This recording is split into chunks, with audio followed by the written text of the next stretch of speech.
ගෝඨාභය රාජපක්ෂ මහත්තයා කියන කොහෙද යකෝ සටන් විරාමයක්? අවිබිම තියලා වරෙල්ලා.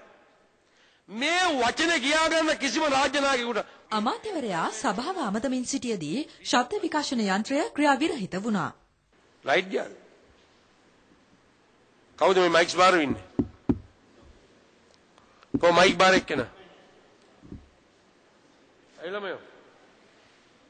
කාගේද මේ ලවුඩ් ස්පීකර් සෙට් එක?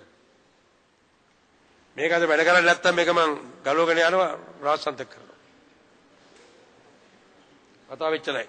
කවුරුත් අමනාපෙන්නේ මට කාගුණක් කමන්නේ. ශබ්ද විකාශන යන්ත්‍රයක් ගේන්න ඕන වැඩ කරන එක. නැත්තම් දැන් පොලිසියට ගිහුවා ගැලෙව්වා. අරගෙන ගියා මේක මම මගේ බාරයට. ඊට පස්සේ යාට ලවුඩ් ස්පීකර් පාවිච්චි කිරීම තහනම්. මේ මයික් දෙක දාගන්න මේ මගේ වාහනේ. මේක වැඩ කරන්නේ. මේක දාගන්න. දාගන්න. අරකට දාගන්න. අධිකාරියන් මාවක්